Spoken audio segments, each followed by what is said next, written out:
আমাকে ঘুমের ওষুধ খাইয়ে আমার বোনের সাথে আমার হাজব্যান্ড ঘনিষ্ঠ হয়েছে। সেই রাত্রে আমার জমজ বাচ্চারা এত চিৎকার করে কান্না করছিল। আল্লাহ হয়তোবা আমাকে নিজের চোখে দেখাবে বলেই সেদিন আমার বাচ্চারা এমনভাবে কান্না করেছিল। তাদের কান্নার আওয়াজে ঘুমের ওষুধ খাওয়ার পরেও আমি সজাগ হয়ে গিয়েছি। আর সজাগ হয়ে অবাক হয়েছি, আমার হাজব্যান্ড আমার পাশে নেই। আমি সাথে সাথে রুম থেকে বের হয়ে দেখি আমার হাজব্যান্ড আমার বোনের সাথে খারাপ কাজ করছিল। আমি সাথে সাথেই মনে হয় যে আমি দুনিয়াতেই নেই, আমার এমনটা মনে হয়েছিল। আমি চিৎকার দিয়ে উঠেছি এবং বলেছিলাম যে আর এক মুহূর্ত আমি এখানে থাকবো না। আজকের পর থেকে আমি বুক ভরা কষ্ট নিয়ে তোমার জীবন থেকে সরে গেলাম। ও আমার পায়ে ধরে ক্ষমা চাচ্ছিল, বারবার একটা সুযোগ চাচ্ছিল। আমার বিয়েটা হয়েছিল পারিবারিকভাবে। 6 বছর হয়েছে আমার বিয়ে হয়েছে, 3টা কন্যা সন্তানের মা আমি। আমার হাজব্যান্ড আমাকে পছন্দ করেই বিয়ে করেছে, কিন্তু সে ছিল বেকার। আমি তা জেনেও তাকে বিয়ে করেছিলাম। সে বলেছিল বিয়ের পরে সে জব করবে, তাই বিয়ে করেছিলাম, বিশ্বাস করেছিলাম। বাট সে করেনি। সে রাজনীতি করতো, সারাদিন ঘুরে বেড়াতো। সে সকালে বের হতো আর রাত্রে আসতো, শুধু বাজে কাজ করে বেড়াতো। সে অনেক ভুল পথে ছিল। বিয়ের পর জানতে পারি সে পরকীয়ায় আসক্ত ছিল। অনেকেই আমাকে তেমনটাই বলতো, কিন্তু আমি বিশ্বাস করতাম না। পরবর্তীতে আমিও টের পেয়েছি সে পরকীয়া করে। আমাকে একদমই সময় দিত না, অন্য মেয়েদের সময় দিত। আমাকে বাপের বাড়িতে ফেলে রাখতো, কারণ আমার শাশুড়ি আমার সাথে বিনা কারণেই ঝামেলা করতো, আজে বাজে কথা বলতো। সে চাকরি করে না, যার কারণে তার সাথে ঝগড়া করলে আমাকে আজে বাজে কথা বলতো, ঝগড়া করতো। যার কারণে আমার হাজব্যান্ড আমাকে আমার বাবার বাড়িতে ফেলে রাখতো। যতবারই যেতাম আমি কখনো শান্তি মতো বাবার বাড়িতে ফিরে আসতে পারিনি। হাজব্যান্ডের সাথে ঝগড়া হতো, কিন্তু আমাকে কথা শুনতে হতো।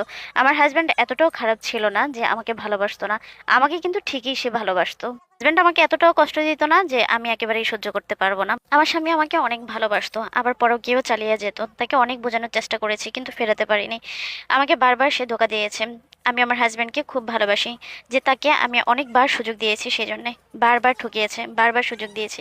বিয়ের 3 বছর পর ওকে অনেক বাজেভাবে মেরেছিল, যে 4 হাত পা একদম শেষ হয়ে গিয়েছিল। হসপিটালে টানা 1 মাস আমি তার সেবা যত্ন করেছি।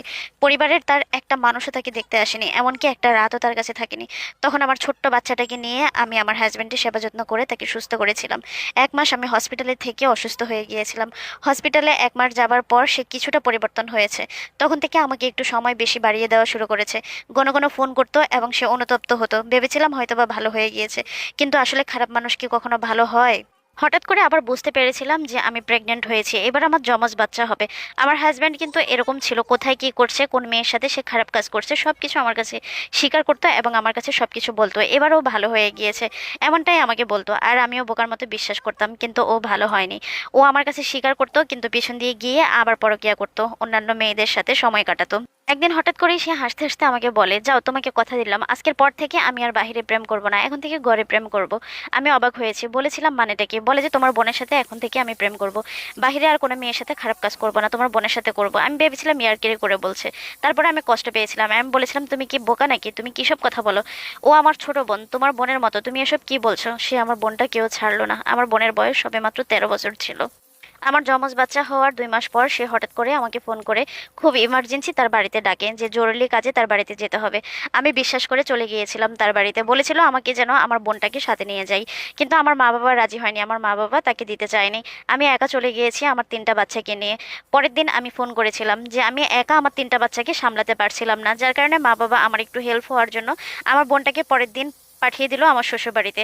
তখন পর্যন্ত কারো মাথায় আসলে এসব চিন্তা করেনি, আর আমার মাথায়ও চিন্তা ছিল না। আমি ভেবেছিলাম আমার হাজবেন্ড আগে দুষ্টামি করে হয়তো কথাগুলো বলেছিল। আমার বোন গিয়েছিল আমাকে একটু হেল্প করার জন্য, আমার বাচ্চাগুলোকে একটু সময় দেওয়ার জন্য। কিন্তু আমার হাজবেন্ড এটা কি করলো, একদিন হঠাৎ করে আমাকে ঘুমের ওষুধ খাইয়ে দিল। আর ঘুমের ওষুধ খেয়ে আমি ঘুমিয়ে পড়েছিলাম। মাঝরাতে আমার বাচ্চাগুলা বিকট শব্দ করে কান্না শুরু করেছিল। কেন কান্না করেছিল বুঝতে পারিনি। আল্লাহ হয়তোবা আমাকে নিজের চোখে কিছু দেখাবে বলেই হয়তোবা আমার বাচ্চারা এইভাবে চিৎকার করে কান্না শুরু করেছিল। আমার ঘুম ভেঙে গেছে। আমি কিন্তু ঘুমের ওষুধ খেয়েই শুয়েছি। আমাকে তারা ঘুমের ওষুধ খাইয়ে দিয়েছিল, নিজের ইচ্ছায় আমি খাইনি। এত ঘুমে ধরেছে আমার, গভীর ঘুমে ছিলাম আমি, কিন্তু বাচ্চাদের কান্নার আওয়াজে আমি উঠে গিয়েছি। উঠে দেখি আমার হাজব্যান্ড আমার পাশে নেই। আমি রুম থেকে বের হয়ে যা দেখেছি সেটা ভোলার মতো না। আমার ছোট বোনটাকে সে ছাড়েনি, তার সাথে শারীরিক সম্পর্ক আমার হাজব্যান্ড করেছে। আমি তো দেখি চিৎকার দিয়েছি, চেঁচামেচি করেছি, কান্না করেছি।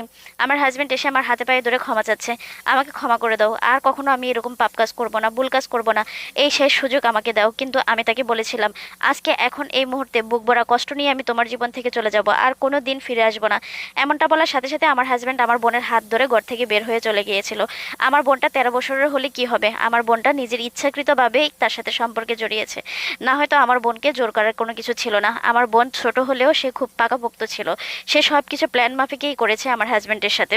ঠিক আমার শ্বশুরবাড়ির মানুষ মান সম্মান ইজ্জতের ভয়ে ওরা টু শব্দটিও করেনি, সবাই চুপ ছিল। পরিবারকে জানিয়েছিলাম, আমার বাবার সাথে সাথে মামলা করেছিল আমার হাজবেন্ডের নামে, কারণ আমার বোনটা নাবালক ছিল। আমার বোন যদি সাবালক হতো তাহলে হয়তো বা একটা কথা ছিল, কিন্তু নাবালক থাকার কারণে তাকে ফিরিয়ে দেওয়ার জন্য বারবার বলা হয়েছিল। আমিও আমার হাজবেন্ডকে ফোন করে বারবার বলেছি, আমি তোমার সংসারে ফিরে আসবো, তুমি আমার বোনটাকে ফিরিয়ে দাও। অনেকভাবে তার সাথে আমি প্রতিশ্রুতিবদ্ধ হয়ে 1 মাস পর সে আমার বোনটাকে ফিরিয়ে দিয়েছে। এদিকে আমার বোন আমার স্বামীকে কোনোভাবেই ভুলতে পারছে না। আমার বোন তার কাছে ছুটে যেতে চাচ্ছে, কিন্তু আমার পরিবার তার নামে মামলা করেছে। আমার পরিবার বলেছে আমাদের 2 বোনের 1 বোনকেও তার কাছে ফিরিয়ে দিবে না, এমনটা বলেছে। আর গ্রামের মানুষ, বাড়ির মানুষ আমাকে বোঝানো শুরু করেছে, শয়তানের প্ররোচনায় পড়েই এমন পাপ কাজ করেছে। তুই সংসারটা ভাঙিস না, মেয়েদের দিকে তাকিয়ে, আল্লাহর দিকে তাকিয়ে আবার ফিরে যায়। কিন্তু বিশ্বাস করুন, এত ঘৃণা ধরেছে ওর কাছে, আমার আর যেতে ইচ্ছা হচ্ছে না। আমার বোন এখন আমাকে অপরাধী বানায়, আমার মা বাবাও আমাকে অপরাধী বানায় যে আমি হাজবেন্ডের কাছ থেকে দূরে থাকাতে তার চরিত্রের সমস্যা হয়ে গিয়েছে। কিন্তু তারাই তো আমাকে রাখে না, আমি কি করব? আমার হাজবেন্ডের রুজি নেই, রোজগার নেই, শাশুড়ির সাথে ঝগড়াঝাটি ঝামেলা, যার কারণে আমাকে বাপের বাড়িতে রেখে দিয়েছে। আর এখন সবাই আমাকে বলছে আমার কারণেই নাকি তার চরিত্রের সমস্যা হয়েছে। তাই বলে কি আমি আমার বোনকে চরিত্র খারাপ করার কথা বলেছি? আমার এতটুক ছোট্ট বোনটা এত কিছু করে ফেলেছে আমার হাজবেন্ডের সাথে। আমার ঘৃণা ধরে গেছে, এই পুরুষটার সাথে আর থাকতে ইচ্ছা হচ্ছে না। আমার 3টা মেয়ের বাবা সে, আমার ভাবতেই অবাক লাগে। আমি কি করব আমি এখনো সিদ্ধান্ত নিতে পারছি না।